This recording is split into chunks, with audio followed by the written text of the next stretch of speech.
जेरिस group एक aviation company है जो 1964 में बनी थी। एक फैमिली ने इसको फॉर्म किया था और 1971 में ये कंपनी जो है वो एक दूसरी फैमिली को सेल कर दी गई। एक ज़माने में जब लॉ एंड ऑर्डर की कुछ ज़्यादा ही सिचुएशन ख़राब थी, स्पेशली जो टेररिज्म और इस तरह के अटैक्स हो रहे थे, तो जितनी यहाँ पे जो काउंसलेट्स और एम्बेसीज हैं पाकिस्तान के अंदर, उन्होंने काफ़ी रिस्ट्रिक्शंस लगा दी थी वीज़ाज़ के ऊपर, क्योंकि वीज़ा के लिए आपको पर्सनली जाना पड़ता है, विज़िट करना पड़ता है। तो हमने अपने जो कोरियर कंपनी हमारी एयर एक्सप्रेस कंपनी थी, उसके प्लेटफॉर्म को यूज़ करते हुए we came up with a very unique idea to outsource all the services to us. मैंने अपना एक सफ़र 1977 में शुरू किया था, एक ऑफिस और 11 लोगों से। आज अल्लाह के करम से हमारे पाकिस्तान, दुबई और लंदन के अंदर हमारे स्टोर्स भी हैं, ऑफिसेज भी हैं, और तकरीबन 5,000 के ऊपर लोग काम कर रहे हैं। 150 ऑफिसेज या स्टोर्स हमारे इस वक्त इन तीनों कंट्रीज़ के अंदर है। मेरा ताल्लुक कॉर्पोरेट साइड से है और मेरी कोई इस वक्त कोई पॉलिटिकल एफिलिएशन किसी के साथ नहीं है, ना मेरा कोई एजेंडा इस तरह का। केयर टेकर जो गवर्नमेंट होती है वो बड़ी न्यूट्रल होती है और उनके पास कोई पॉलिटिकल मैंडेट नहीं होता है। वो एक उनका काम होता है कि वो आएँ और जो भी उनको जिम्मेदारी दी जाती है उसको ओवरसी करें, सही। ताकि जो एक लीगल रिक्वायरमेंट है कि क्योंकि बगैर मिनिस्टर्स के तो आपका नहीं नहीं। मुल्क नहीं चल सकता। तो उसमें मेरे अलावा 9 और मिनिस्टर्स थे जो अपने अपने एरियाज में एक्सपर्ट थे। उन्होंने ज्वाइन किया। मुझे कहा गया कि टूरिज्म साइट के ऊपर अगर मैं इंटरेस्टेड हूँ तो मैंने बिल्कुल कहा कि अगर इस तरीके से अगर मेरी कौम की खिदमत हो सकती है तो आई एम अवेलेबल। रोटी खाते हैं तंदूर की, वो वहाँ पे तकरीबन 1 पाउंड की है जो बिल्कुल बहुत तकरीबन एक्सपेंसिव है। 350 ₹400 बन जी जाते जी हैं। बिल्कुल। और वो भी कोई इतना सा साइज होता है छोटा सा कि आप हम्म। 5 निवाले खाएं वो ख़त्म हो जाती है। इस बात से तो मैं भी एग्री करूंगा कि सियाहत का शोबा यहाँ पे बिल्कुल तरक्की नहीं कर पा रहा। और आप मुझे ये बताएं, एज अ मिनिस्टर, आपने मिनिस्ट्री में 7 महीने गुजारे, कि सियाहत का शोबा तरक्की क्यों नहीं कर पा रहा? एरियाज हैं जहाँ पे स्ट्रीट स्ट्रीट क्राइम क्राइम कहते है। हैं। आप न्यूयॉर्क में जाएं, कहते हैं ना, अगर आप न्यूयॉर्क में गए और आप लुटे नहीं तो आप न्यूयॉर्क गए ही नहीं है। गए नहीं। आएगा वो न्यूयॉर्क से अच्छा खासा गोरा चिट्टा होगा, अगर उसको हम भवानी शाल या गुलबई या शेरशाह इन जगहों पे खड़ा कर दे आधा घंटे 1 घंटे के लिए, वो ऐसा हो जाएगा कि वो पहचान में नहीं आएगा कि ये बंदा वेस्ट इंडीज से आया था या न्यूयॉर्क से आया था। सर मिनिस्टर साहब, आपको नहीं लगता हम तो अपना फरीजा सर अंजाम दे रहे हैं, हम टैक्स दे रहे हैं, और क्या करें? नहीं सर, मेरे ख्याल में स्ट्रेट फॉरवर्ड इसका आंसर ये होगा कि हम कुछ नहीं कर रहे हैं अपने मुल्क के लिए, अपने शहर के लिए। तो हमें पता ही नहीं था कि हमारे टूरिज्म का भी कोई मिनिस्टर है। आपके आने के बाद हमें पता चला कि हाँ, एक मिनिस्टर है। अभी मुझे नहीं पता कि हमारा स्पोर्ट मिनिस्टर कौन है या कोई एजुकेशन मिनिस्टर कौन है। कि लाइक हमारे पास सियाहती मकाम काफ़ी सारे, लाइक एंशियंट मोइंजोदड़ो ले ले, या और भी सारी जगह हैं हमारे पास, गोरख हिल्स हो गई, ऐसी जगह। तो एज अ पाकिस्तानी, लाइक मैंने कैलकुलेशन की रात को, हम पे तो काफ़ी काफ़ी सारा डेप्ट है, फॉरेन डेप्ट है IMF की तरफ से। तो फी पाकिस्तानी हम लोग तकरीबन 8,20,000 रुपये, मिनिस्टर साहब अब भी कर्जदार है, मैं भी कर्जदार हूँ, ठीक है। तो अब गरीब बंदा क्या करेगा, वो तो नहीं दे पाएगा। तो जहाँ तक रात को मैंने ये सोचा कि हो सकता है ये चीज़ें हम लोगों ने गिरवी रखवाई हो IMF से या किसी और मुल्क वाले से, कि अगर हमने आपको ये कर्जा नहीं दिया तो गोरख हिल्स आपका हो गया, इस्लामाबाद का एयरपोर्ट आपका हो गया, ये आपका हो गया। तो ऐसा तो नहीं है।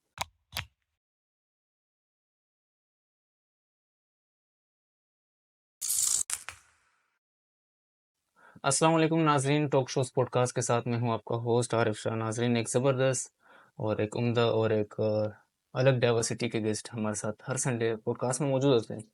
तो आज वैसे ही एक ज़बरदस्त गेस्ट हमारे साथ मौजूद है। मैं इनका पहले नाम बताता हूँ, फिर इनके बाद इसके इंट्रो करते हैं, फिर इंशाल्लाह तफसील से बात होगी।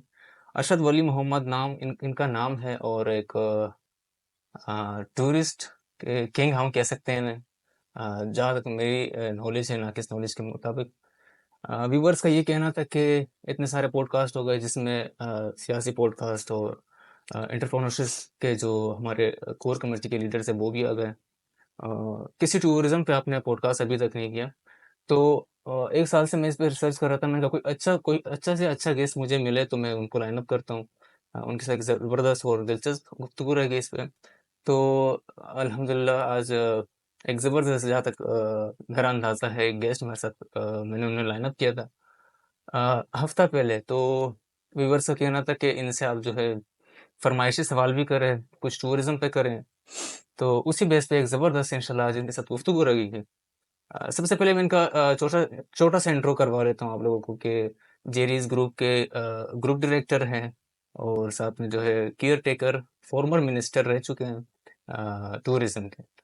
तो सबसे पहले सर मैं आपको वेलकम करता हूँ अपने शो में। Thank you. आपने टाइम निकाल के हमें यहाँ ज्वाइन किया। एंड दूसरी बात ये कि जेरीज ग्रुप एक नाम नहाद ग्रुप है, एक ज़बरदस्त एविएशन ग्रुप है जो डिफरेंट किस्म की सर्विसेज मुहैया करती है हर बेस पर, डिफरेंट सिटीज़ में इनके ब्रांचेस वगैरह। तो मैं अगर ज़्यादा तफसील से बता दूंगा तो फिर सर का जो बताना होगा वो फिर अधूरा रह जाएगा। तो मैं चाहूँगा कि सबसे पहले सर जेरिस ग्रुप के बारे में व्यूवर्स को बताएं कि जेरिस ग्रुप है क्या, क्या जो इसका बेसिक काम है वो क्या है। बिस्मिल्लाहिर्रहमानिर्रहीम। First of all thank you very much. Jerry's group एक एविएशन कंपनी है जो 1964 में बनी थी।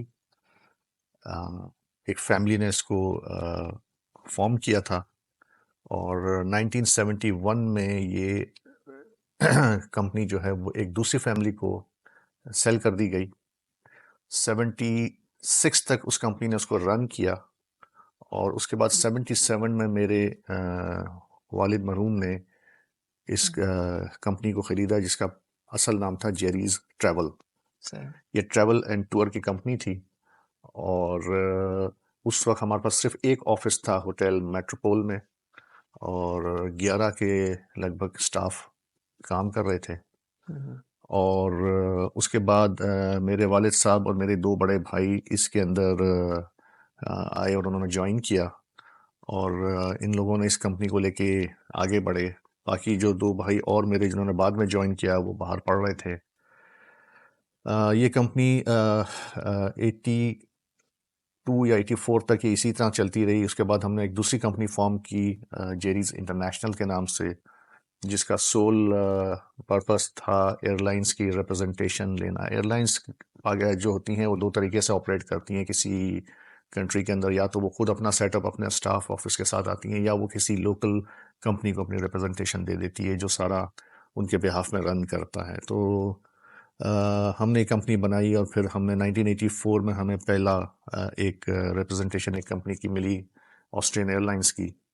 और उसके बाद आज इतने सालों के बाद इस वक्त हम तकरीबन 12 से 13 एयरलाइनों को रिप्रेजेंट कर रहे हैं पाकिस्तान ज़बरदस्त में। माशाल्लाह।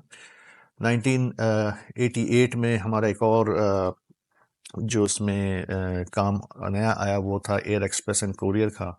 फेडेक्स ने हमें अपॉइंट किया पाकिस्तान में, जो सब दुनिया की सबसे बड़ी एयर एक्सप्रेस कोरियर कंपनी है। सर वो हमने एक अलग डिवीज़न बनाया और उसमें हमने ये फेडेक्स को शुरू किया, पाकिस्तान में इंट्रोड्यूस किया। आज पाकिस्तान में टॉप 3 के अंदर ये कंपनी आती है FedEx in terms of revenue and number of shipments. 1994 में हमें जब गवर्नमेंट ने पाकिस्तान के एयरपोर्ट्स के ऊपर हैंडलिंग प्राइवेट सेक्टर के अंदर टेंडर इनवाइट किए, तो हम we were the first company जिन्होंने ये लाइसेंस लिया और हमने एक कंपनी फॉर्म की जेरीज के नाम से ही, और एक जॉइंट वेंचर हमने साइन किया गवर्नमेंट ऑफ दुबई के साथ। उनकी एक अपनी जो कंपनी है दनाटा, जो दुबई एयरपोर्ट्स को देखती है, बहुत बड़ी कंपनी है वो। उस एमिरेट्स की साथ उनका है पेरेंट कंपनी, एमिरेट्स ग्रुप की है ये। तो उनके साथ हमने जॉइंट वेंचर साइन किया और पाकिस्तान के तमाम एयरपोर्ट्स के ऊपर हमने अपना एक सेटअप बिठाया। और आज माशाल्लाह 70 to 80% एयरलाइंस जो पाकिस्तान में हैंडल होती हैं वो सारी जेरीज दनाटा जो हमने कंपनी फॉर्म की उसके तहत होती है। एक ज़माने में जब लॉ एंड ऑर्डर की कुछ ज़्यादा ही सिचुएशन ख़राब थी, स्पेशली जो टेररिज्म और इस तरह के अटैक्स हो रहे थे, तो जितनी यहाँ पे जो काउंसलेट्स और एम्बेसीज हैं पाकिस्तान के अंदर, उन्होंने काफ़ी रिस्ट्रिक्शंस लगा दी थी वीज़ाज़ के ऊपर, क्योंकि वीज़ा के लिए आपको पर्सनली जाना पड़ता है, विज़िट करना पड़ता है। तो हमने अपने जो कोरियर कंपनी हमारी एयर एक्सप्रेस कंपनी थी उसके प्लेटफॉर्म को यूज़ करते हुए we came up with a very unique idea to outsource all the services to us. तो हमने फिर एक कंट्री के साथ हमने ये डिस्कशन शुरू किया और उनको हमारा आइडिया पसंद आया और उन्होंने अपना तमाम वीज़ा प्रोसेसिंग हमें दे दिया। जिसकी वजह से ये हुआ कि वो जो आपको पर्सनली वहाँ काउंसलेट जाना पड़ता था इंटरव्यूज़ के लिए या बायोमेट्रिक्स के लिए, वो जाना बंद हो गया और उनको एक सिक्योरिटी की एक्स्ट्रा फैसिलिटी भी मिल गई। तो वो वीज़ा सर्विसेज हमने शुरू की आज से कोई सही 10-15 साल पहले। वो एक अलग हमने डिवीज़न बनाया और आज अल्लाह के करम से हमारे 45 कंट्रीज़ हैं जिन्होंने हमें अपनी तमाम वीज़ा सर्विसेज आउटसोर्स की हैं। माशाल्लाह ज़बरदस्त। इसके अलावा 90s के अंदर हमने अपनी इंफॉर्मेशन टेक्नोलॉजी कंपनी बनाई। उस वक्त काफ़ी बूम नया नया शुरू हुआ था इंटरनेट सर्विसेज। तो हमने एक जेरीज नेट के नाम से एक कंपनी हमने फॉर्म की जो इस वक्त टॉप 5 कंपनीज में आती है पाकिस्तान की, जो हम इंटरनेट सर्विसेज और रिलेटेड सर्विसेज हम देते हैं, जिसमें कॉल सेंटर्स हैं या टेलीकॉम सर्विसेज हैं। बाहर की कुछ रिप्रेजेंटेशंस भी हमारे पास हैं। रियल स्टेट में हमने कदम रखा, रियल स्टेट के हमने कुछ प्रोजेक्ट्स किए, वो हमारा एक अलग डिवीज़न है। तो अल्लाह के करम से फिर हमने फूड एंड बेवरेज में हम आए, जिसमें कोस्टा कॉफ़ी जो इस वक्त नंबर 2 है दुनिया में विद या नंबर 1 भी कह सकते हैं इन यूरोप, जिसके साथ हमने कोलैबोरेशन किया और पाकिस्तान में हमने उनको इंट्रोड्यूस किया। हम्म। और इसके अलावा आज हमारे तकरीबन कोई 7 to 8 लोकेशंस हैं पाकिस्तान में जो फूड सर्विसेज हम दे रहे हैं आई हॉप और कोस्टा कॉफ़ी के नाम से। ये सारे हमारे डिवीजन्स हैं। जिस तरह हमने अपना एक सफ़र 1977 में शुरू किया था, एक ऑफिस और 11 लोगों से, आज अल्लाह के करम से हमारे पाकिस्तान, दुबई और लंदन के अंदर हमारे स्टोर्स भी हैं, ऑफिसेज भी हैं और तकरीबन 5,000 के ऊपर लोग काम कर रहे हैं। 150 ऑफिसेज या स्टोर्स हमारे इस वक्त इन तीनों कंट्रीज़ के अंदर हैं। ज़बरदस्त, बिग अचीवमेंट है आपके लिए से। अच्छा सर, सर्विसेज का आपने थोड़ा बहुत बता भी दिया व्यूअर्स को। अगर इसके अलावा आप कौन सी सर्विसेज मुहैया करते हैं, like through your Jerry's group? देखिए, कोर बिजनेस हमारा जो है वो एविएशन रिलेटेड है। 80 to 85% हम एविएशन रिलेटेड सर्विसेज दे रहे हैं, जिसमें एयरलाइन रिलेटेड सर्विसेज हैं, एविएशन रिलेटेड सर्विसेज हैं, पैसेंजर हैंडलिंग है, कार्गो की सर्विसेज हैं। इसके अलावा ट्रैवल एंड टूर्स की हमारी अपनी कंपनी है जेरीज ट्रैवल के नाम से, जो सबसे पुरानी हमारी कंपनी है, जिसने जब हमने शुरू किया था। तो टूरिज्म से रिलेटेड, एविएशन से रिलेटेड जो जो सर्विसेज अवेलेबल है पाकिस्तान में, वो हम इस वक्त ऑफर कर रहे हैं। या ज़बरदस्त, जो जो माशा। रिक्वायरमेंट है एक एक पैसेंजर की, अगर वो पाकिस्तान आना चाह रहा है बाहर से, उसको हम इनबाउंड सर्विसेज भी दे रहे हैं, और जो पैसेंजर बाहर जाना चाह रहा है, आउटबाउंड पैकेजेस भी हम। माशाल्लाह, दैट्स आउटस्टैंडिंग, आउटस्टैंडिंग, ज़बरदस्त। अच्छा, अमूमन ये सवाल जो है हर कोई सुनने को मिलता है कि जब बंदा कहीं काम कर रहा होता है तो यार ये पूछता है कि आपके पास कितने ब्रांचेस है, कहाँ डिविजन्स है, कहाँ आपने फैलाया हुआ है अपने काम को। तो अगर हम कराची पाकिस्तान की बात करें, यूरोप साइड की नहीं, तो आपके कराची में कितने डिविजन्स, कितने ऑफिसेज है? कराची के अंदर तो हमारे तकरीबन 10 से 12 ऑफिसेज इस वक्त हैं, जिनको हम ब्रांचेस नहीं कहेंगे क्योंकि जैसे मैंने बताया सारे डिवीजन्स हैं हमारे। डिवीजन। तो हर डिवीजन्स के अपने अपने ऑफिसेज हैं। फूड एंड बेवरेज में कोस्टा के हमारे और आई हॉप के 2 आउटलेट्स हैं। इसी तरह ट्रैवल के हमारे 2 ऑफिसेज हैं। जीएसए जिसको हम एयरलाइन डिवीजन हमारा है, जीएसए डिवीजन जिसमें हम एयरलाइंस रिप्रेजेंटेशन हमारी होती है, उसमें हमारे 4 ऑफिसेज हैं। कराची एयरपोर्ट पे हमारा पूरा सेटअप है वहाँ पे। तो इस तरह से हमारे फैले हुए हैं पूरे कराची के अंदर। इसी तरह से रेप्लिका लाहौर, इस्लामाबाद, फैसलाबाद, मुल्तान, क्वेटा, पेशावर, इन तमाम शहरों में भी हमारी इसी तरह से ऑफिसेज हैं। माशाल्लाह, माशाल्लाह। अच्छा, एम्प्लॉइज कितने आपके साथ हैं? तकरीबन 5,000 प्लस कह सकते हैं, पाकिस्तान या आउट, ऑल ओवर? सब मिला के। जबरदस्त। अच्छा, एक राउंड चक्कर इसमें मार लेते हैं कि अरशद वली मोहम्मद फ्रॉम जेरीज ग्रुप टू मिनिस्टर, जेरीज ग्रुप से लेकर मिनिस्ट्री तक का सफर। आप माशाल्लाह से अपना बिजनेस संभाल रहे, तो मिनिस्ट्री में लाइक समथिंग फिशी फिशी नहीं है? देखें, वैसे तो मेरा ताल्लुक कॉर्पोरेट साइड से है और मेरी कोई इस वक्त कोई पॉलिटिकल एफिलिएशन किसी के साथ नहीं है, ना मेरा कोई एजेंडा इस तरह का। केयर टेकर जो गवर्नमेंट होती है वो बड़ी न्यूट्रल होती है और उनके पास कोई पॉलिटिकल मैंडेट नहीं होता है। वो एक उनका काम होता है कि वो आएँ और जो भी उनको जिम्मेदारी दी जाती है उसको ओवरसी करें, सही। ताकि जो एक लीगल रिक्वायरमेंट है कि क्योंकि बगैर मिनिस्टर्स के तो आपका नहीं नहीं। मुल्क नहीं चल सकता। तो उसमें मेरे अलावा 9 और मिनिस्टर्स थे जो अपने अपने एरियाज़ में एक्सपर्ट थे। उन्होंने ज्वाइन किया। मुझे कहा गया कि टूरिज़्म साइट के ऊपर अगर मैं इंटरेस्टेड हूँ तो मैंने बिल्कुल कहा कि अगर इस तरीके से अगर मेरी कौम की खिदमत हो सकती है तो आई एम अवेलेबल। तो फिर मुझे इन्होंने टूरिज़्म मिनिस्ट्री मेरे की सुपरविजन अच्छा, आपको जब वो टेन्योर था कैसा रहा आपका फर्स्ट टाइम का 7 एक्सपीरियंस था? महीने का था। शुरू में ज़रा थोड़ा-सा एक कन्फ्यूजन थी मुझे, मगर बाद में ठीक हो गया। कोई इतना मुश्किल नहीं है क्योंकि इंटरफेरेंस कोई नहीं थी, किसी किस्म का कोई चैलेंज इतना कोई ख़ास नहीं था, ऑपरेशनल चैलेंजेस के अलावा। कोई पॉलिटिकल प्रेशर, इस किस्म की कोई भी चीज़ नहीं। चलिए ठीक है। अच्छा, टूरिज्म की बात कर लेते हैं, ऑन द पॉइंट आ जाते हैं कि how important is tourism to our country, Pakistan के लिए? देखें, पिछले कुछ सालों से स्पेशली आफ्टर कोविड काफ़ी चीज़ें चेंज हो गई हैं दुनिया में। और एयरलाइंस जो कोविड से पहले थी और एयरलाइंस कोविड के जो बाद थी, जो कुछ एयरलाइनें बंद हो गई हैं और जो एयरलाइनें थी उन्होंने अपनी कैपेसिटी को डबल कर दिया है। Tourism is very very important for a country like Pakistan, क्योंकि हमारे पास जो रिसोर्सेज हैं उसमें हम ये नहीं कह सकते कि हम मिडल ईस्ट की तरह हमारे यहाँ कोई तेल या निकलता है उसको हम एक्सपोर्ट कर दें, या कोई ऐसी चीज़, या कोई हम वेपन्स को एक्सपोर्ट कर रहे हैं बहुत बड़ी तादाद में, जैसे फॉरेन एक्सचेंज हमारे पास आ रहा है, या हम बनाते हैं आर्म्स एंड एम्युनिशन। ऐसी कोई चीज़ तो इस तरह नहीं है। जो भी है हमारे मुल्क में है, हम अपने लिए ही कर रहे हैं ज़्यादातर। टूरिज्म एक ऐसा सेक्टर है कि अल्लाह ताला ने आपको एक ऐसा मुल्क दिया है जिसका हर कोना जो है वो किसी न किसी टूरिस्ट साइट से आपको मिलेगा। नॉर्थ में आप जाते हैं, आपको माउंटेन्स हैं, वैलीज हैं, एडवेंचर है, ग्रीनरी है, बर्फबारी है, ये सब देखने को मिलती है। और ऐसी जगहें हैं जो दुनिया में आपको कम मिलेंगी। इसी तरह से अगर आप सदर्न साइड पे आते हैं, पूरा आपके पास कोस्ट है, from eastern border till western border, पूरा एक अरेबियन सी का कोस्ट है आपके पास, उसको आप डेवलप कर सकते हैं। सिंध के अंदर आप जाते हैं, इंटीरियर सिंध के अंदर, तो it is full of culture and heritage.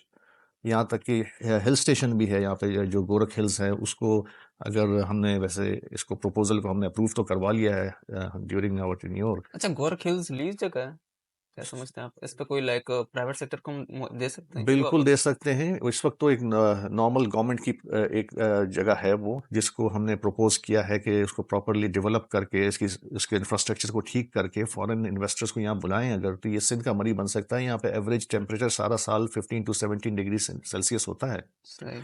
और अगर उसको प्रॉपरली, अगर उसको मार्केट किया जाए, उसकी वहाँ पे प्राइवेट सेक्टर को उसमें इन्वॉल्व किया जाए, वहाँ पर रिजॉर्ट्स बनाए जाएं, तो वो आपको बहुत बड़ा रेवेन्यू दे सकता है। जैसा कि आपका क्वेश्चन टूरिज्म के हवाले से था, कितना इंपॉर्टेंट है, तो टूरिज्म खाली सिर्फ ये नहीं है कि आप गए वहाँ, आपने जाके एक चीज़ को देख लिया, आप घूम लिए, आपने खाना खा लिया। उससे बहुत सी चीज़ें जुड़ी हुई हैं। जब एक पैसेंजर बाहर से आता है, वो उस एयरलाइन को यूज़ करता है, उसको पैसे देता है, टिकट खरीदता है, एयरपोर्ट पे आता है, एयरपोर्ट की सर्विसेज को यूज़ करता है, बाहर से टैक्सी लेता है, बस लेता है, तो उसको रेवेन्यू मिलता है। यहाँ आके होटल में ठहरता है, होटल वालों को रेवेन्यू मिलता है। फिर उन जगहों पे जाता है, वहाँ का रेवेन्यू होता है, टैक्सी यूज़ करेगा, रेंट कार यूज़ करेगा। तो इतनी सारी जो आपकी कह सकते हैं एक्टिविटीज़ होती हैं, और इतने लोगों का रोज़गार इसमें है। कई कंट्रीज़ दुनिया में ऐसे हैं जो सिर्फ चली टूरिज्म से रहे हैं। मालदीव्स बिल्कुल। को देख लें, थाईलैंड को देख स्विट्जरलैंड को लें, देख लो। स्विट्ज़रलैंड को देख लें, और भी काफ़ी कंट्रीज़ हैं।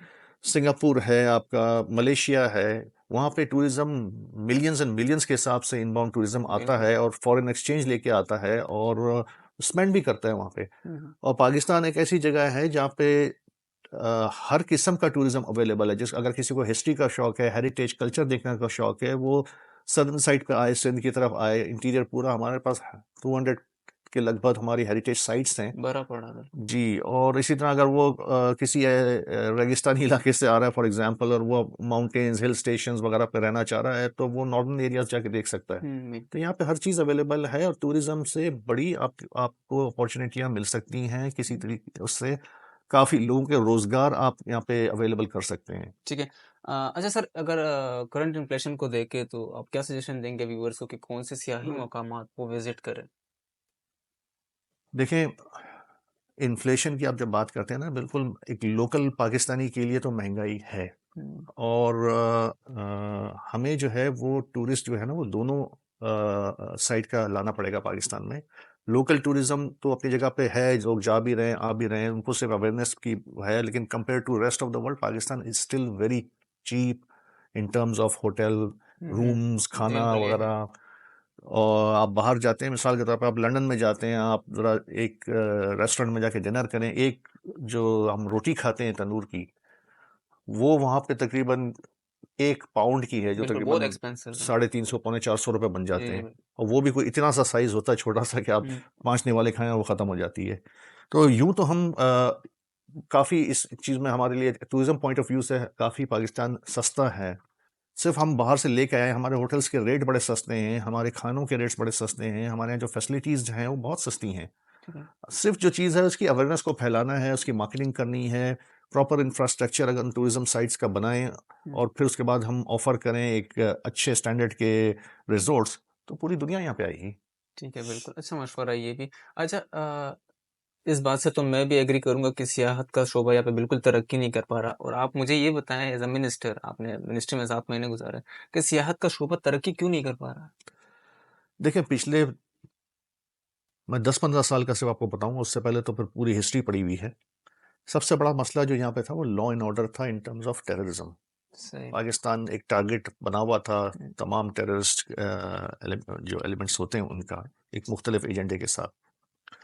टूरिस्ट जो होता है ना वो बहुत हसास होता है, सेंसिटिव होता है। उसको ज़रा सा पता लग गया ना कि जी एक चिड़िया भी मर गई इस रोड के ऊपर, वो नहीं आएगा। वो डर के मारे नहीं आएगा यहाँ पे। ख़ास तौर पे पाकिस्तान के अंदर जिस तरीके से टेररिज्म फैला हुआ था और फिर उस टेररिज्म को मल्टीप्लाई करके दुनिया के सामने बताया जाता था, तो वो थोड़ा सा उसने काफ़ी हमें नुकसान पहुंचाया है हमारी टूरिज्म इंडस्ट्री को। सही। एक तो सबसे बड़ी वजह ये थी। अब वो वाला जो हमारा इशू सिक्योरिटी का था वो तकरीबन सॉल्व हो चुका है। अब हम जो इस वक्त फेस कर रहे हैं वो है स्ट्रीट क्राइम। मैं नहीं कह सकता कि स्ट्रीट क्राइम की वजह से टूरिस्ट आना यहाँ छोड़ देगा। अगर आप दुनिया के दूसरे कंट्रीज में भी जाएं, इससे ज़्यादा बिल्कुल है, खतरनाक बिल्कुल। एरियाज हैं और मेन एरियाज हैं जहाँ पे स्ट्रीट स्ट्रीट क्राइम्स क्राइम होते हैं। है। आप न्यूयॉर्क में जाएं, कहते हैं ना अगर आप न्यूयॉर्क में गए और आप लुटे नहीं तो आप न्यूयॉर्क गए ही नहीं है। गए नहीं। आप ब्राज़ील में जाएँ, वो आप नॉर्मल रोड पे जा रहे हैं, एक बंदा आएगा या आप बस में बैठे हुए हैं, आपका हाथ बाहर निकला हुआ है, वो आपका आएगा, आपका हाथ पकड़ेगा, आपके हाथ से घड़ी उतार लेगा और आपके सामने चलता हुआ चले जाएगा, आप कुछ नहीं कर सकते नहीं उसका। कर सकते, बिल्कुल। लंदन के अंदर है, कहते हैं जी 8 बजे 9 बजे के बाद जो इनकी अंडरग्राउंड ट्रेन्स हैं, स्टेशंस हैं अंदर, वो निहायत ही खतरनाक हैं, वहाँ पे लूट लेते हैं लोगों को। सही। तो ये तो हर जगह होता है। सिर्फ उनको जो चीज़ उनके पास एडवांटेज है वो ये है कि उनका मीडिया इस किस्म की जो खबरें होती है ना उनको मंजर पर लाता नहीं है। अगर आप वहशत नहीं बनाता। वैश्य जो है वो नहीं फैलाता है, वहाँ आप जाके अगर वहाँ के चैनल्स खोल के देखें, वहाँ पे इकोनॉमी की बातें हो रही हैं, वहाँ वर्ल्ड पॉलिटिक्स की बातें हो रही हैं, रशिया में क्या हो रहा है, यूक्रेन में क्या हो रहा हुँ, है, हुँ। दूसरे कंट्रीज में क्या हो रहा है। हमारे यहाँ हम खोलते हैं तो जी आ गया जी, एक मोबाइल छीन गया, एक बंदा कत्ल हो गया, एक जगह पे डाकू आ गए, बिल्कुल। अजीब अजीब किस्म की, एक मोटरसाइकिल स्लिप हो गई तो एक ने गोली मार दी दूसरे को। यही मीडिया पे हमारे आता है जिसकी वजह से लोग डर जाते हैं। तो हमें इसके ऊपर बड़ा एक स्ट्रिक्ट पॉलिसी बनानी पड़ेगी कि वो कौन सी खबरें हैं जो मीडिया में आनी चाहिए। अब इस वक्त तो बिल्कुल एक खुली छूट दी हुई है कि भाई जो चीज़ होती है फ़ौरन उसको मीडिया पे डाल दिया जाता है। उसके अलावा सोशल मीडिया के ऊपर भी कोई प्रॉपर कंट्रोल नहीं है कि भाई क्या चीज़ उसके ऊपर होनी चाहिए और क्या नहीं होना चाहिए। छोटी छोटी चीज़ें, लोगों के अपने चैनल्स बने हुए हैं, ज़रा कुछ होता है फ़ौरन वीडियो लग बिल्कुल, जाती है बड़ा उसके चढ़ा ऊपर, के, बिल्कुल। बड़ा वो भी बड़ा चढ़ा के। मतलब छोटी सी एक मिसाल है कि कई साल पहले, मतलब मैं यहीं इसी ऑफिस में बैठ के अपने काम कर रहा था और ये इस तरह का साइड में मेरे एक टीवी लगा हुआ था और उसमें एकदम से न्यूज़ ब्रेक आना शुरू हो गई। एक बड़ा अच्छा रेप्यूटेबल चैनल था वो, सही। और मैं डर गया। मैंने कहा अल्लाह ना करे, उस वक्त बड़े ब्लास्ट हो रहे थे। मैं समझा फिर कुछ हुआ है कराची के अंदर। तो थोड़ी देर तक तो वो न्यूज़ फ्लैश ऐसे होती रही। उसके बाद ईद उल अज़हा का टाइम था और उसके बाद आता है कि जी बफर जोन में एक गवर्नमेंट के एक साहब थे, उनका बकरा चोरी हो गया। अच्छा, तो काफ़ी that was dangerous that was dangerous. Not a news. मैं इतना परेशान हो गया, मैं अपने प्रोजेक्ट पे काम कर रहा था, मैंने वो प्रोजेक्ट ही, मैंने कहा बाद में बात करेंगे यार, इस वक्त पता नहीं क्या हो गया शहर के अंदर।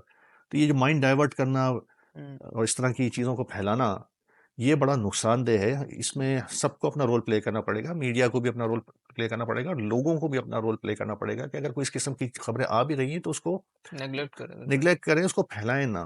बिल्कुल। तो ये पॉज़िटिव। वो चीज़ें हैं जो टूरिज्म को बड़ा नुकसान देती हैं। अब नुकसान। आज आपको पता लगे कि खुदा ना खास्ता कि जी मलीर के अंदर कुछ हो गया है, तो कोई आदमी वहाँ पे जाएगा ही 1 नहीं, महीने वहाँ के तक नहीं रेस्टोरेंट्स जाएगा खाली हो कोई। जाएंगे। बिल्कुल, तो ये सही। प्रॉब्लम है यहाँ पे। ठीक है, सही। अच्छा, आप एज़ अ मिनिस्टर आपने क्या हिकमत अमली बनाई थी? किस डिपार्टमेंट आपने ज़्यादा फ़ोकस दी देखिए थी? हमारे एज ए मिनिस्टर मेरे अंडर में 3 डिपार्टमेंट थे। एक डीटीएस कहलाता है, डिपार्टमेंट ऑफ टूरिस्ट सर्विसेज, जो रेगुलेटरी बॉडी है फॉर जितने भी होटल्स हैं टूरिज्म के अंदर आते हैं, ट्रैवल एजेंट्स हैं, टूर ऑपरेटर्स हैं और उससे रिलेटेड जितनी चीज़ें हैं। उसमें काफ़ी प्रॉब्लम्स थे, काफ़ी इश्यूज थे जिसको मैंने ओवरनाइट मैंने कहा कि इसको ठीक करें, लाइसेंसिंग के इश्यूज थे, इंस्पेक्टर्स उनके पास नहीं हैं जो मेक श्योर करें कि चीज़ें स्टैंडर्ड के तहत हो रही हैं, जो एसओपीज बने हुए हैं, जो स्टैंडर्ड बने हुए हैं उनके तहत हो रही हैं कि नहीं। अ, वो काम लंबा था, मेरे पास तो सिर्फ 7 महीने थे, लेकिन एटलीस्ट मैंने इनिशिएटिव लेके उसको शुरू करवा दिया वहाँ पे कि जी नए इंस्पेक्टर्स हायर करें और दे शुड मेक श्योर कि जी चीज़ें जो हैं ऑन स्टैंडर्ड के साथ हो रही है। दूसरा डिपार्टमेंट हमारा जो है वो Pakistan institute of tourism and hotel management है, जहाँ पे ट्रेनिंग्स दी जाती हैं किस तरह से रेस्टोरेंट्स के अंदर जो है वो सर्व करना है, किस तरह होटल में काम करना है, किस तरह हाउसकीपिंग करनी है। तो वो तो एक अच्छा इदारा चल रहा है, पहले भी अच्छा ही था। थोड़ी सी उनको प्रोग्रेस और करनी थी, थोड़ा सा उन्होंने और मार्केट में अवेयरनेस उनकी फैलानी थी, वो हमने माशाल्लाह किया। कॉन्वोकेशंस हमने किए, हमने कुछ टीवी चैनल्स के साथ मिलकर उनके प्रोग्राम्स भी किए। तीसरा हमारा सिंध टूरिज्म डेवलपमेंट कॉरपोरेशन एसटीडीसी है, जिसका काम है सिंध की तमाम जितनी भी साइट्स हैं उनको प्रमोट करना, उनको डेवलप करना। उसके अंदर काफ़ी फ्लॉज थे, हर चीज़ मैनुअली हो रही थी, जिसको मैंने मैकेनाइज्ड करना शुरू कर दिया। तकरीबन ऑटोमेटिक। ऑटोमेशन उसके अंदर तकरीबन कुछ रिजॉर्ट्स तो हो गए जो आप वेबसाइट के थ्रू जाके बुक भी करा सकते हैं। उसके साथ हम पेमेंट गेटवेज भी जोड़ रहे हैं ताकि आप अपने क्रेडिट कार्ड से या डेबिट कार्ड से पेमेंट भी डायरेक्ट कर दें, ताकि किसी किस्म की कोई लीकेजेस ना हो। इंफ्रास्ट्रक्चर रोड्स का ठीक नहीं था, वो हमने जो सीएम साहब उस वक्त के जो केयरटेकर थे, हमने उनको ये समरी भी बनवा के भेज दी, जो इंशाल्लाह आने वाली गवर्नमेंट इसको लाना चाहा तो ज़रूर करेगी, ताकि एक्सेसिबिलिटी आसान हो, सहूलत के साथ लोग पहुंच सके। हर कोई बड़ी गाड़ियाँ 4x4 तो अफोर्ड नहीं कर सकता है, लेकिन वो लोग जिनके पास छोटी गाड़ियाँ हैं वो भी आसानी से के साथ उन जगहों पर जा सकें। सोशल मीडिया को हमने काफ़ी एक्टिव किया, जिसकी वजह से काफ़ी लोग जो हैं अब वहाँ पे जाना शुरू हो गए हैं। सिंध टूरिज़्म जो है वो स्पेशली सिंध के अंदर काफ़ी फैल चुका है, काफ़ी लोग आ रहे हैं, यहाँ तक कि हमने बाहर से लोगों को रिसीव किया है। जर्मन टूरिस्ट आए यहाँ पे, वियतनाम से आए हैं, इजिप्ट से आए हैं, थाईलैंड से आए हैं, इंग्लैंड से आए हैं। इन्होंने सारे जो हमारी जो साइट्स हैं, जैसे रानी कोट है। अब रानी कोट के बारे में किसी को पता ही नहीं थी कि वहाँ पर जो फोर्ट है, वहाँ पे एक वॉल है जो कहते हैं almost equal to the size of China wall, इतनी बड़ी वॉल है वो। उसको किसी ने आज तक कभी बताया ही नहीं कि उसकी क्या अहमियत है। इसी तरह से हमारी जो किंजर लेक है, हालेजी है, ये बड़े खूबसूरत एरियाज हैं जहाँ पे आप अपनी फैमिलीज के साथ जा सकते हैं। और मैं एब्सोल्युटली मैं बता दूं कि किसी किस्म की कोई सिक्योरिटी का वहाँ कोई इशू नहीं है। अच्छा। ना आपने कभी सुना होगा, ना मैंने कभी सुना है कि जी किसी टूरिस्ट को यहाँ पे लूट लिया या उसके साथ कोई नहीं नहीं। बदतमीजी हुई। मकली के अब ग्रेवयार्ड में जाएं, वो यूएन का हेरिटेज साइट है, और हेरिटेज साइट एक मजाक नहीं है, बहुत मुश्किल काम है किसी जगह को आप हेरिटेज साइट नॉमिनेट करवाएं। वो हो चुकी कई कई साल लग जाते हैं। तो मकली जो है वो एक हेरिटेज साइट है। इसी तरह भंबोर है जहाँ पे मोहम्मद बिन कासिम आए थे, उनका पूरा उस वो उन्होंने एक्सकवेट किया। इटालियंस वहाँ पे आए, कई कई हफ्ते वहाँ पे रहे, इन्होंने वो सारी चीज़ें निकाली हैं जो कई 100 साल पहले वहाँ पे थी। वो जो फोर्ट था वो उन्होंने डिस्कवर किया है वहाँ पे। तो बम्बोर की साइट है। शाहजहाँ मॉस्क है जो एक मुगल बादशाह के दौर में बनी थी। इस तरफ ईस्टर्न साइड पर चले जाएं तो काफ़ी आपको पुराने मंदिर और इस किस्म के एरियाज बहुत मिलेंगे आपको। आप खैरपुर जाएं, वहाँ पे फैज़ महल लाइक अब ताज महल इतना बिल्कुल खूबसूरत बिल्कुल, है वो। बहुत जबरदस्त है। कोट डीजी फोर्ट में आप जाएं, वो देखें जाके वो किस किस्म की जगह है। तो ये भरा हुआ है सिंध पूरा हमारा, अगर हम हम्म, प्रॉपरली इसको मार्केट करें और उसको लोगों को वहाँ ले जाने के लिए आसानियाँ पैदा करें। ठीक है। अच्छा व्यूअर्स, मैं बताता चलूँ कि अरशद वली मोहम्मद साहब ने जो एक पॉजिटिव इमेज दिखाई है पाकिस्तान के टूरिस्ट को से मुताबिक, या जो मुनक़्क़द थे ये लोग, तो इसके यहाँ पे क्योंकि हर चीज़ के दो पहलू होते हैं, पॉजिटिव एंड नेगेटिव। जहाँ तक मेरा ख्याल है, मैंने रिसर्च किया है, जहाँ तक पेपर वर्किंग की है पाकिस्तान की टूरिज्म को लेकर।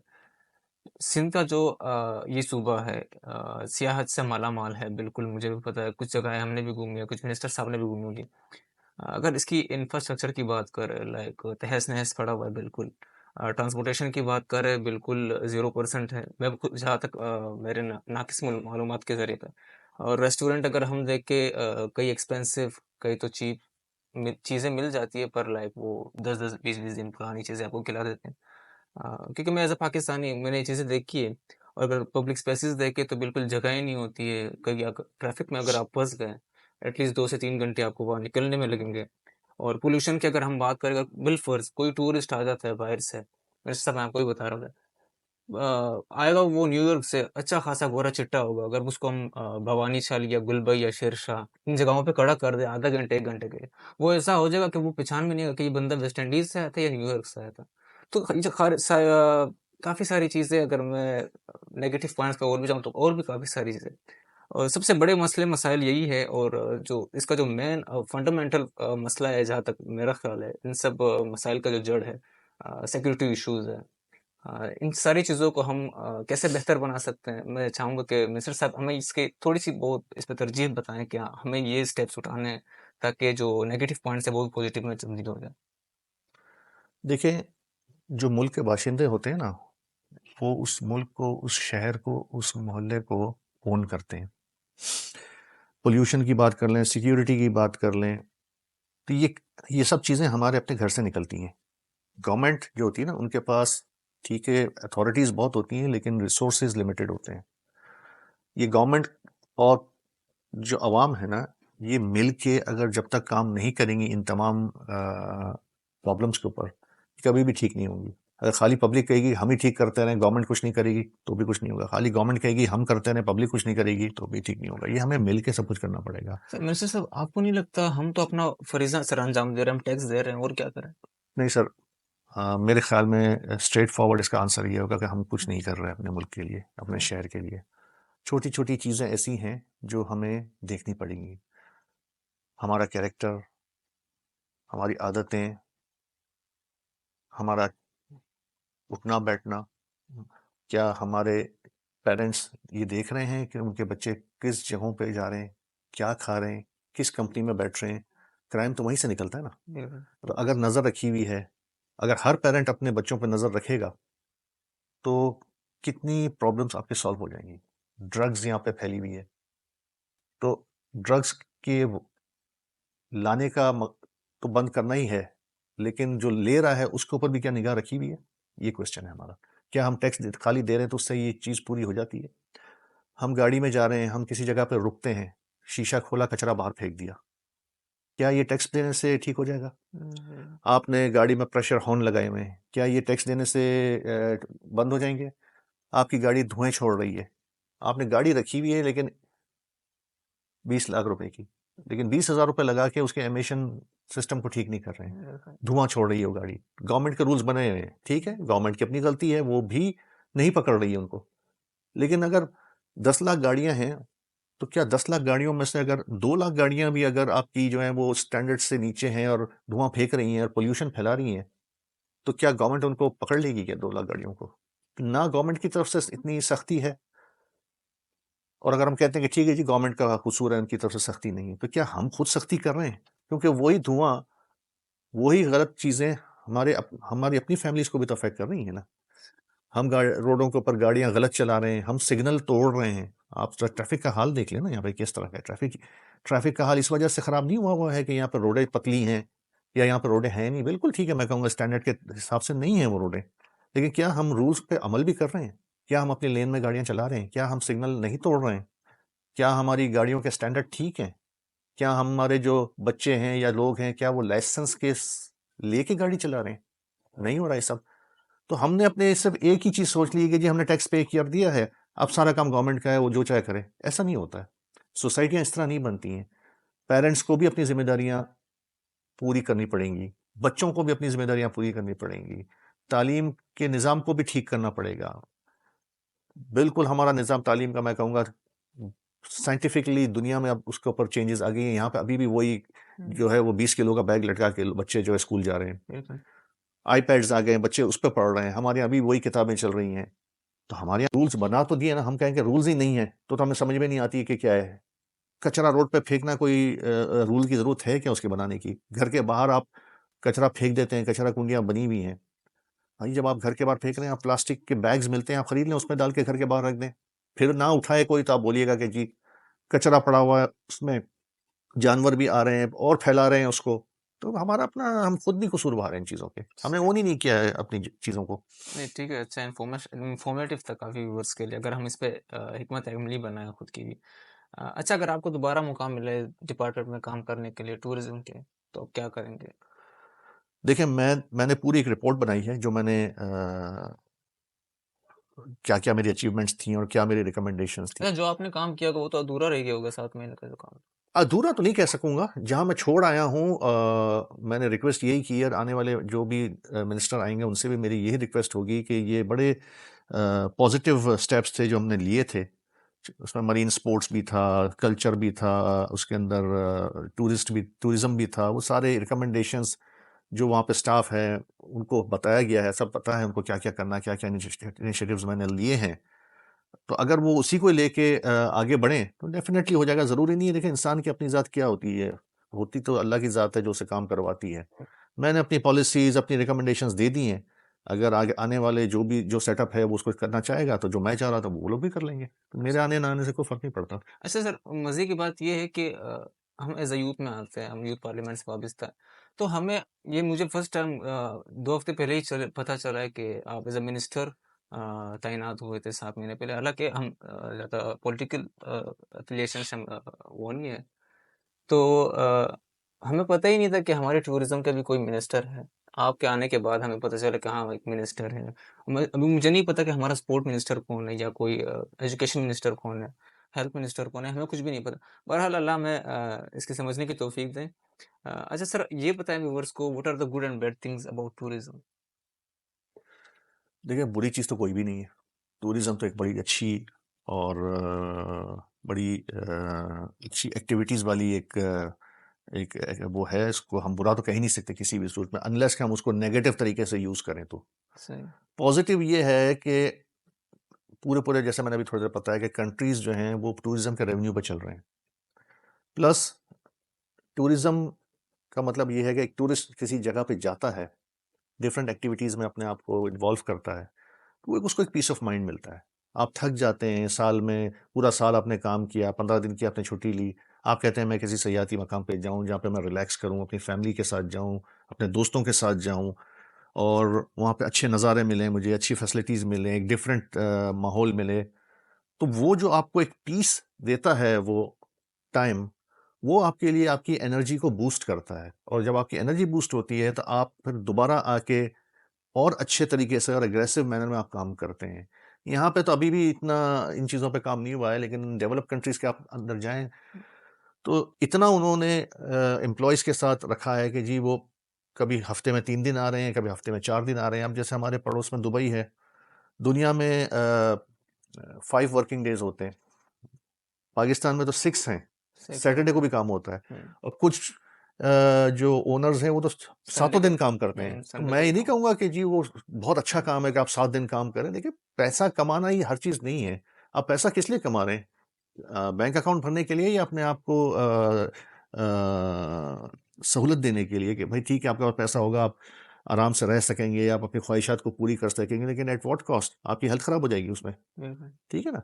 तो आप पैसा इतना कमाएँ कि आप अपनी और आपकी आने वाली जनरेशन को आप कह सकते हैं, आप कहेंगे कि जी मेरी 7 नस्लें बैठ के खाएँ, हुँ, हुँ। तो आप तो मैं कहूँगा कि जो आपके बच्चों के बाद वाली नस्ल आएगी वो शायद आपको शायद याद भी ना करे, ना आपके करें। मरने के बाद आपकी गिरफ्त में भी शायद ना आए, उनको पता नाम भी भी नहीं याद होगा, नहीं होगा, नाम भी बिल्कुल। याद नहीं होगा उनको। तो ये जो एक कॉन्सेप्ट हमारे है ना कि हम इतना कमा लें और खर्च 1 रुपया भी ना करें हुँ, सामने हुँ, से, that is not a good thing. आपके पास जितना पैसा आप कमा रहे हैं, उस पैसे को उस हिसाब से खर्च भी करें। हुँ। प्लस हमारे यहाँ 6 दिन काम होता है, 7 दिन भी काम होता है। आप यूरोप साइड पे जाएँ, वहाँ मंडे टू फ्राइडे काम होता है 9 बजे से लेके 5 बजे। 5 बजे के बाद आप उसको कॉल करें, वो मोबाइल भी नहीं उठाएगा अपना, बात ही नहीं करेगा किसी से। फ्राइडे जो है वो वीकेंड होता है उसका, वो इतना खुश होता है वीकेंड के ऊपर, वो भरपूर तरीके से एन्जॉय करता एन्जॉय है। करते हैं। वो अब दुबई के अंदर आप देख लें, दुबई ने तो फ्राइडे को भी हाफ डे कर दिया है, अब 4.5 दिन काम कर रहे हैं हफ्ते में। उन्होंने इतनी रिलैक्सेशन दे दी है अपने लोगों को, इसलिए कि लोग अच्छे उसमें रहें, पीसफुल एनवायरनमेंट में रहें, क्योंकि स्ट्रेस भी बढ़ता जा रहा है दुनिया में, हालात जिस तरह के जा रहे हैं, आप खबरें हुँ, सुन रहे हैं, वॉर्स हो रही हैं, होने वाली हैं, इकोनॉमिक क्राइसिस चल रहे हैं, प्रॉब्लम्स चल रहे हैं, तो उसके लिए आपको हुँ, पीस की बहुत ज़रूरत है। तो इन चीज़ों के अंदर हमें अपने आप को इन्वॉल्व करना चाहिए। टूरिज्म साइट्स पे जाएँ, कराची के अंदर ऐसे-ऐसे एरियाज़ हैं, आप अफ़ोर्ड नहीं कर सकते ज़्यादा दूर जाना, आप जाएँ, बैठें, पार्क्स छोटे-बड़े जो भी बने हुए हैं, मैं नहीं कहूँगा कि बहुत ज़बरदस्त हमारा कोई इंफ्रास्ट्रक्चर बना हुआ है, लेकिन जो है उसमें जाएँ, एन्जॉय करें, कोई कोई हॉबीज़ बनाएँ अपनी।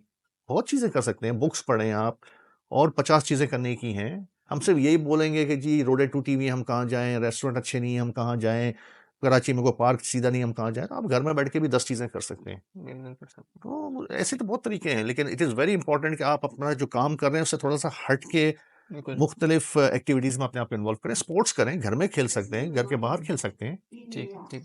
अच्छा, एक ज़बरदस्त इन्फॉर्मेटिव जो है टूरिज़्म के बारे से जो ये सिलसिला चलता रहा, वो चीज़ें जो बैकयार्ड पे थी वो मुझे भी पता चली, व्यूअर्स को भी पता चली। अच्छा, अरशद साहब, मैं आपसे 2-3 क्विक क्वेश्चंस करूँगा, उसके बाद फिर चीज़ें रैप अप करते हैं। अम, ये क्वेश्चन मैंने आपसे स्टार्टिंग में ही कर लिया था कि लाइक हमारे पास सियाहती मकाम काफ़ी सारे, लाइक एंशियंट मोइंजोदड़ो ले ले या और भी सारी जगह हैं हमारे पास, गोरख हिल्स हो गई, ऐसी जगह। तो एज अ पाकिस्तानी, लाइक मैंने कैलकुलेशन की रात को, हम पे तो काफ़ी काफ़ी सारा डेप्ट है, फॉरेन डेप्ट है आईएमएफ की तरफ से। तो फी पाकिस्तानी हम लोग तकरीबन 8,20,000 रुपये, मिनिस्टर साहब अब भी कर्जदार है, मैं भी कर्जदार हूँ, ठीक है। तो अब गरीब बंदा क्या करेगा, वो तो नहीं दे पाएगा। तो जहाँ तक रात को मैंने ये सोचा कि हो सकता है ये चीज़ें हम लोगों ने गिरवी रखवाई हो आईएमएफ से या किसी और मुल्क वाले से, कि अगर हमने आपको ये कर्जा नहीं दिया तो गोरख हिल्स आपका हो गया, इस्लामाबाद का एयरपोर्ट आपका हो गया, ये आपका हो गया। तो ऐसा तो नहीं है, नहीं क्या नहीं, अभी समझते ऐसी कोई बात नहीं है, इस लेवल पे अभी हम नहीं आए। बातें चल रही थी कि एयरपोर्ट्स जो हैं वो हम रखवा देंगे और फिर हमें लोन मिल जाएगा, लेकिन अभी उस पोजीशन पे नहीं आएगा। पूरी हम अपनी ज़मीनें जो हैं वो इस तरह के हिल स्टेशंस हैं या बड़ी बड़ी एरिया हैं। गोरख हिल्स बहुत बड़ा है, 2 लाख एकड़ के ऊपर जगह है वो, हैं? मगर ऐसी कोई चीज़ नहीं है, फ्री है, बिल्कुल गवर्नमेंट के कंट्रोल में है वो। सही जगह। अच्छा, अगर टैक्सेशन की बात करें सर, लाइक अभी मैं खुद अपनी बात कर रहा हूँ कि Shershah market is one of the biggest market in Asia, जो फ्ली मार्केट है Shershah, and we are the highest paying people individuals in Karachi. मैं ये समझता हूँ हम लोग जितना टैक्स देते हैं, ड्यूटीज़ भरते हैं, ये भरते हैं, तो उसके बावजूद भी हमें वो फैसिलिटीज़ नहीं मिलती। लाइक अगर हम अपने घरेलू बात करें कि लाइट का इतना इशू है, बिजली का, हम लोगों ने सोलर पैनल्स लगा लिए हैं, तो उसमें लाइक टैक्स हम देते हैं, फिर भी सोलर पैनल्स और बिजली के बिल्स भरो। और सेकंड चीज़ ये आती है इसमें कि लाइक सिक्योरिटी इश्यूज इतने ज़्यादा है कि हम लोगों ने अपने गली में गार्ड रखवा लिए, बैरियर्स लगवा लिए, तो वो भी हमें वो मिल गए। और तीसरी चीज़ ये है कि अगर हम हेल्थ की बात करें, इंफ्रास्ट्रक्चर बिल्कुल डाउन पड़ा हुआ है। हमारे जो रिलेटिव्स में कोई डॉक्टर बन गया, हम उससे लाइक चेकअप वगैरह करवा लेते हैं। तो फिर कहीं ना कहीं हम लोग ये ज़रूर सोचते हैं सर, क्योंकि हम लोग टैक्स देते हैं, हलाल का कमाते हैं, तो क्या समझते हैं, हमारा टैक्स देना जायज़ है या ना जायज़ है? देखें, टैक्स जो होता है ना, वो आप किसी पॉलिटिकल पार्टी को या किसी फ़र्द को नहीं दे रहे हैं, वो आप अपने मुल्क को दे रहे हैं। ठीक है, वो आप जो रियासत का कानून होता है ना, उसकी खिलाफ वर्जी करना भी एक गुनाह है। अगर आपका बिलीफ है, मैं बड़ा बिल्कुल रिलीजियस बिल्कुल। पॉइंट ऑफ व्यू से चलता हूँ अपनी चीज़ों को देख लेके। ये आपने अपना टैक्स जो भरा है, ये एक अमानत है जो आप गवर्नमेंट को देते हैं, और ये गवर्नमेंट का काम है कि उस टैक्स को प्रॉपर तरीके से आपके ऊपर खर्च करे। अगर वो खर्च नहीं कर रही है तो वो जवाबदेह है इसके। मगर आप ये कहें कि हम टैक्स नहीं देंगे क्योंकि हमें ये सब चीज़ें नहीं मिल रही हैं, तो उससे भी मुल्क नहीं चलेगा। मैं ये नहीं कहूँगा कि 100% टैक्स आपके ऊपर लागू है, लेकिन आप अगर देखें ना तो काफ़ी काफ़ी टैक्स का हिस्सा जो है वो हमारे ऊपर खर्च होता है। अगेन मैं ये कहूँगा कि अगर हम बाहर से अपने आप को कंपेयर करें ना, आप लंदन जाएं, आप एक रोड के ऊपर गाड़ी पार्क करें 1 घंटे के लिए, आप जरा वहाँ देखिएगा कि आपका बिल कितना आता है। बिल्कुल, ये चीज़ें हैं वहाँ ठीक है ना। पे। आप दुबई में जाएं, आपके ऊपर अगर चालान हो गया, सिर्फ सिग्नल तोड़ने का चालान 2,000 दिरहम है वहाँ पे। हम्म। ठीक है ना, जो तकरीबन 1.5 पौने 2 लाख रुपए बनता है। बिल्कुल। आप यहाँ पे जहाँ चाहते हैं कोने में एकदम गाड़ी खड़ी कर गाड़ी देते कर हैं, लेते हैं, बिल्कुल। जबकि ठीक है कानून के खिलाफ है वो बात। हम्म। लेकिन अगर हम इसको एक्सक्यूज बना लें कि जी ये चीज़ें हमें नहीं मिल रही, हम टैक्स नहीं देंगे, तो वो इसका कोई वो नहीं है, सोल्यूशन नहीं है ये। अच्छा। ये तो जो लोग, जो गवर्नमेंट आती है, तो जो मैंडेट लेके आ रही है गवर्नमेंट, तो जिसने वो मैंडेट दिया है वही उनसे पूछें कि जी आपने क्या किया।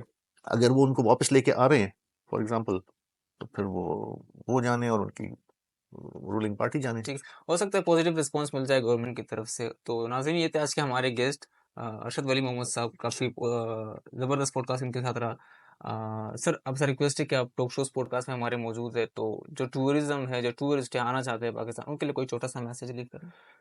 देखिए, मैं ये कहना चाहूँगा क्योंकि मैंने सिंध टूरिज़्म के ऊपर काम किया है और मेरी ज़िम्मेदारी में सिंध प्रोविंस का टूरिज़्म था, और जो मैंने जितने भी टूर्स किए, देखा, मिला जाके, ऑफिशियल कैपेसिटी में भी मैं गया हूँ और मिनिस्ट्री से पहले मैं अपनी पर्सनल कैपेसिटी में भी काफ़ी मैंने इंटीरियर के टूर्स किए हैं। अच्छा। जो सबसे बड़ी बात इस सूबे की है कि जो मेहमान नवाजी सिंध के लोगों में है, वो मुझे दुनिया में कहीं नहीं नजर आई। अच्छा। इतने मेहमान नवाज हैं कि हम खुद भी शर्मिंदा हो जाते हैं कि हम इनको कैसे मना करें, चाहे वो स्टे करने का हो, चाहे वो खाना खाने का हो। दिल इतने बड़े हैं, पैसे नहीं लेते हैं, हम्म। ज़बरदस्ती देने पड़ते हैं पैसे। हम्बलनेस इतनी ज़्यादा है कि हम खुद शर्मिंदा हो जाते हैं कि मतलब ये क्यों कर रहे हैं इस तरह से, जबकि ये इनकी माशाल्लाह हमारे सिंध के अंदर ये इनकी रिवायत है, हमारे सिंधी भाइयों की ना, कि आप बगैर किसी तफरीक के आप जो है वो देखते हैं कि मेहमान आ गया हमारे यहाँ, अब उस मेहमान को हमने जो है वो प्रॉपरली लुक आफ्टर करना है। तो मैं तो जब भी गया हूँ दोनों कैपेसिटीज़ के अंदर मुझे इतना ज़्यादा वेलकम किया गया। कोई मैं रात को 2 बजे 3 बजे सहराओं के अंदर भी घूमा हूँ पर्सनल कैपेसिटी के अंदर। कोई मुझे किसी ने ना कोई गलत निगाह से देखा, ना कोई बदतमीजी हुई, ना कोई थ्रेट थी। ये खाली एक परसेप्शन बना दिया गया है कि इंटीरियर सिंध जो है बड़ा खतरनाक है। बिल्कुल भी खतरनाक नहीं है, और ना मैंने कभी सुना है कि किसी को हाईवे पे मोटरवे पे सिंध के अंदर लूट लिया या कोई फैमिली के साथ कोई बदतमीजी हुई। कुछ भी नहीं होता, बहुत अच्छे लोग हैं। हमें जो है हमारे इन भाइयों की कदर करनी चाहिए और इनके साथ इनको और हमें प्रमोट करना चाहिए। ठीक है। तो नाज़रीन, ये थे एक ज़बरदस्त मैसेज उन्होंने कन्वे किया अरशद वली मोहम्मद साहब ने। तो इंशाल्लाह ताला व्यूअर्स, अगले एपिसोड में हम लोगों से फिर मुलाकात होगी। मैं हूँ आपका होस्ट आरिफ शाह।